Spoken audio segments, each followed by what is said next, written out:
Kung artist ka, painter, muralist, graffiti writer, or any other digital creative, baka nararamdaman mo rin to, no? Yung tipong ang ganda-ganda na ng gawa mo, ang daming nakaka-appreciate ng artwork mo, nagiging kilala ka na sa social circles or community ng mga artist, or alam mo sa sarili mo na handa na talaga ang art mo para magkaroon ng mga customers at clients. Ako kasi dati, puro gawa lang ako ng gawa, which is yun yung mali ko. Di ko alam kung saan ako patungo.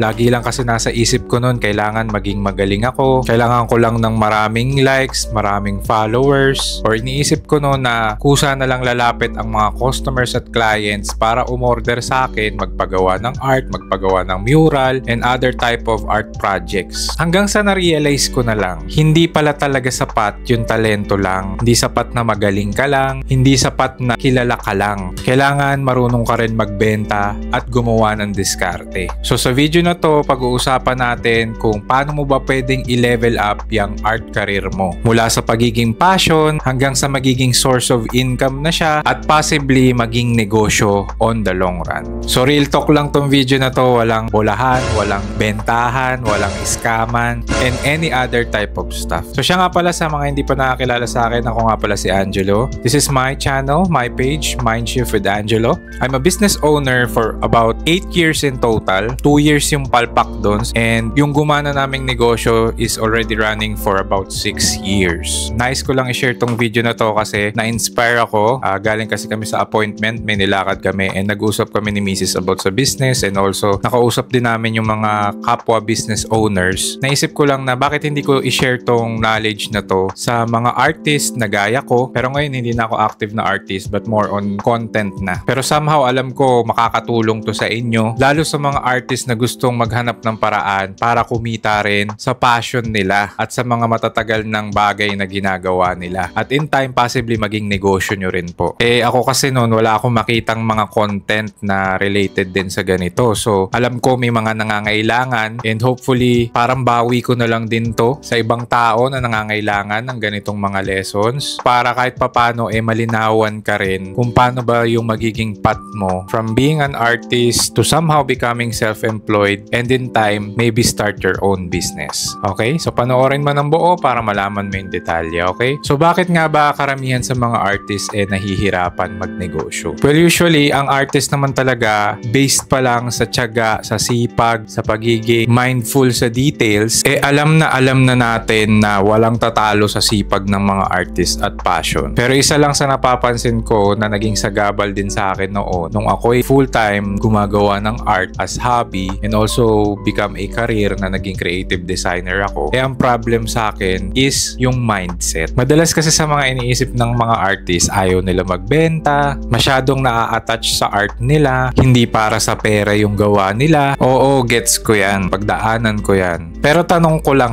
kung hindi mo pagkakitaan yung art mo, saan ka kukuha ng pera para makagawa pa ng mas marami? At hindi naman kasalanan na kumita gamit ang creativity. Actually, mas nakaka-inspire na may mga artist na nabubuhay sa mga gawa nila. So ito, i-share ko lang sa'yo ang ilang step-by-step process kung paano magiging mas malinaw sa'yo yung pagtawid mo sa pagkita mo rin sa art mo. So step number 1, kailangan mong mag-establish ng brand mo. So unang-una, kilalanin mo muna yung style mo. Kanino ba pasok na taste yan? More on graffiti and street art ka ba? O more on digital illustration? Mga malilinis na vector design? More on video content? O anything na alam mong may category? Kasi ayan ang magiging identity mo. Yung tipong pag nakita na ng tao, alam na nila kung sino kagad yung artist behind it. Sino yung gumawa ng art na to. Kailangan ma-identify mo yung style mo kasi kailangan maging consistent ka muna dun. Consistency builds brand memory. So step 2. Now you need to know your target audience. Para kanino ka ba gumagawa? Sino ba yung tingin mong magiging interesado sa art na yan? Kasi yung art mo rin, hindi mo rin maibebenta para sa lahat. Sino ba yung mga pinaka nai-influence ng art mo? Sino yung mga willing na magbayad dyan? Ano yung mga community na yon or mga negosyo na yon? At saan sila located online or physically? Kasi kapag hindi mo tinumbok ang target market mo, mapapagod ka sa marketing dahil lahat na lang ng pwede mong bentahan, ibebentahan mo kaagad. Ang mangyayari, scattered yung marketing effort effort mo rin. Now, instead na ganun yung atake mo, alam mo na kagad na himayin kung saan yung market segments ng mga tao, community o mga negosyo na interesado dyan. For example, looking for projects, brand owners, business owners, or anyone who wants to have their room painted with graffiti. So, di ba, parang very broad pa siya. Malaki pa yung market segment na yun. Kailangan mas himayin mo pa siya. So, ganito siguro yung mas magiging magandang atake. Are you looking for a street art graffiti design that's perfect for your restaurant business? Or are you looking for a perfect graffiti design for your studio to make it stand out and make your clients feel better? So, di ba, yun yung kaibahan. Yan na rin yung magpapadali ng marketing efforts mo basically pag alam mo na yung pinaka-target audience mo. So, kung ikaw naman nagbebenta ng mga products, hindi lang tayo pasok sa mga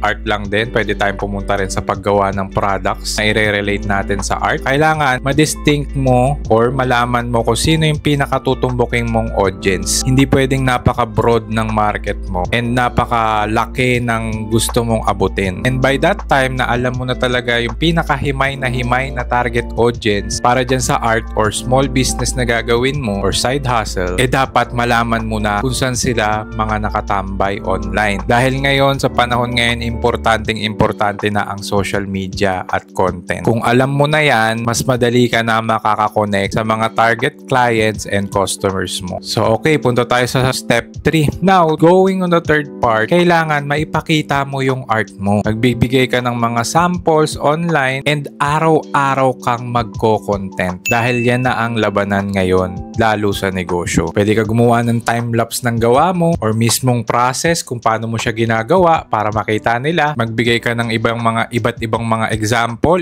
inspiration mo or magkwento ka rin, story kung bakit mo ginawa yung negosyo na yan. As well as anything na content na magde-describe, magpapadali na maintindihan yan ng target market at clients mo. And ito ay isang idadagdag ko na additional tip when you're creating a content. People don't just buy products. Most of the time, people buy the story behind it. So, importante rin na lagyan mo ng storya o mag-storytelling ka sa mga customers mo dahil yun ang patok talaga sa panahon ngayon. And sa panahon ngayon, tumatalino na rin ang mga tao sa social media. So, people don't just buy from anyone. People buy from people they trust. Importante ang content dahil dyan natin napapakita yung credibility natin na totoo tayong mga negosyante, may proseso talaga tayong ginagawa, nakikita nila kung paano natin inaasikaso yung produkto o serbisyo, may sample portfolio na agad tayo, may storya rin tayo kung bakit natin yan ginagawa, kung may advokasya ka, mas mainam dahil yun na talaga ang laro sa internet ngayon. Aabot na sa punto na hindi na relatable ang mga negosyong hindi nagko-content. Panipis na ng panipis, pasikip na ng pasikip ang market para sa mga taong ayaw mag-adapt sa internet. Lalo ngayon, di ba, may AI na. And yung AI in time, mauumay din yung mga tao dyan, so hayaan nyo lang sila. Iba pa rin ang proseso na nakikita nila na ginagawa ng tao. AI would help you when it comes to just the details, but when it comes to the execution, mas gusto ng tao or ng mga customer, clients, na makita yung mga taong mismong gumagawa nung product o service. So yun na, magandang tip yun. Tip number 3. Matuto kang ipakita yung art mo online, gumawa ka ng content. Doesn't mean na content na talagang full-time maging content creator ka. What we mean by this is just talagang mapakita lang na may sample ka, di ba?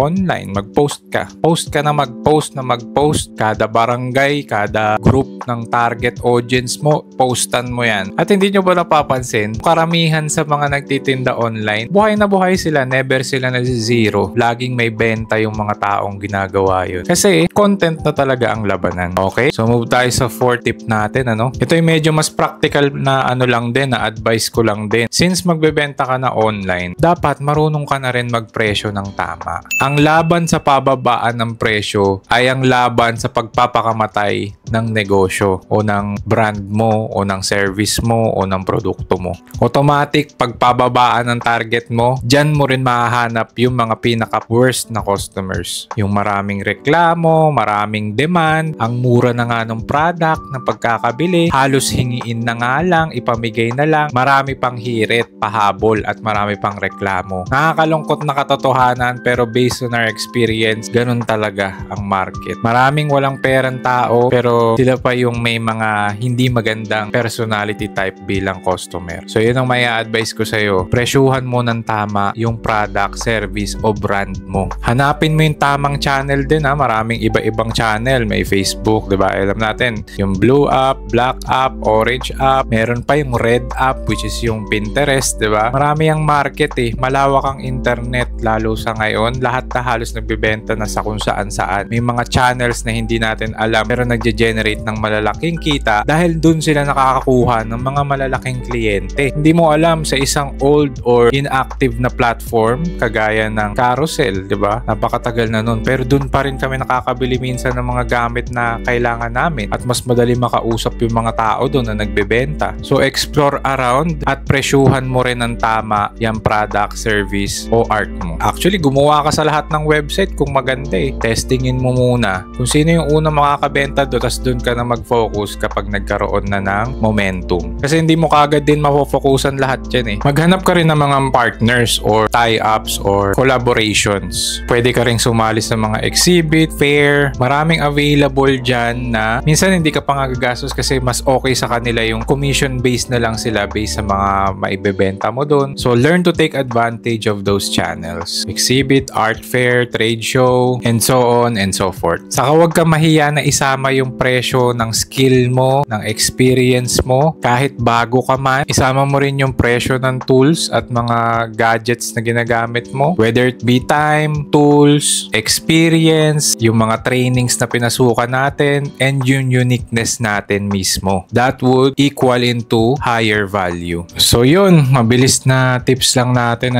para medyo mas maging malinaw yung path mo kung paano mo rin mamomonetize yung passion mo. Actually, pwede ka rin mag-seminars, trainings, and workshop. Ikaw na yung mismo magtuturo lalo kung experience ka na. Pwede ka rin kung talagang next level lang gusto mo, pwede kang gumawa ng training module, magsulat ng libro, gumawa ng art book, and so on. Ito naman talaga yung target natin eh, na from being a creative or an artist, maging creative entrepreneur na tayo. Kasi ang pinagkaiba niyan, pag artist or creator ka lang, lagi ka lang mag-aantay ng inspiration, nakabase lang yan sa kung ano yung nararamdaman mo at that moment, ano yung creative juice mo or motivation mo by that time. Pero kung ikaw ay creative entrepreneur na, matututo ka ng mag-schedule, magkaroon ng sariling palo, maghanap ng market, mag-focus sa pagbebenta, matututo ka na rin mag-storytelling, mag-sales, and so on and so forth. So dati kasi ako, takot din ako magbenta. Nung artist kasi ako, hindi ko alam kung paano pe-presyon yung sarili ko, saan ko dapat ilagay ito, and sad to say, kaya napunta na lang kami sa pagnenegosyo talaga is frustration ko yan. Kaya gusto ko na i-share sa'yo yung mga napapansin ko na maaaring makatulong sa'yo bilang isang creative para makatawid ka rin sa entrepreneurship or pagnenegosyo. Akala ko kasi noon puro pagalingan lang lahat tas madidiscover ka na. But in fact, in reality, kailangan marunong ka rin magbenta. So yung tips na binigay ko sa'yo, somehow sana mas makalinaw at makatulong. Akala rin kasi natin minsan na kapag medyo nagpo-focus na tayo sa pagbebenta, nawawala na yung purity ng art. But in reality, pagka yung mga customers mo ay nagbibigay ng feedback na sa'yo, dun ka na mas makakakaroon pa ng iba pang creative ideas and creative juice kung paano mo may ira-route at mas mapapa-evolve yung art or small business or creative endeavor or creative business mo. Kasi kapag naramdaman mo na marami ng tao yung sumusuporta sa art or small business mo, di ba masarap sa pakiramdam mo yun? Actually, mas lalo kang gaganahan nga nun eh. So kung isa ka pa rin sa mga artist na focus lang o nasa face ka pa rin ng gawa lang ng gawa, baka ito na yung sign mo. Pwede mo ring pagsamahin ang passion at purpose. Pwede ka rin kumita habang ginagawa mo yung bagay na mahal mo. Pero syempre, kailangan mo rin muna mag-shift mula sa pagiging bahala na o bahala na si Batman, magiging mas maayos na yung mga plano mo. So yun lang. Kung nagustuhan mo yung content o may gusto kang idagdag, comment down ka naman dyan. Pwede mo rin i-comment dyan yung mga susunod na topics na gusto mong pag-usapan natin. Like mo na rin tong video at i-share mo na rin sa mga taong nangangailangan. Naniniwala kasi ako na tayong mga artist ay may malaki ring may naiaambag. Hindi lang para sa ekonomiya, kundi para na rin sa kultura mismo. Kaya kung nasa sitwasyon na hindi ka pa rin nakakahanap ng paraan para kumita dyan sa art mo, baka hindi mo rin nagagawa yung mga bagay para malaman mo rin kung saan bebenta yung art o small business mo, di ba? Naniniwala rin ako na ang creativity ay hindi lang nasa pader or hindi lang nandyan sa pinipintahan mo or sa gawa mo, kundi sa pagdisenyo rin ng kinabukasan mo. So yun lang, maraming salamat sa panonood and see you on the next video. Bye-bye!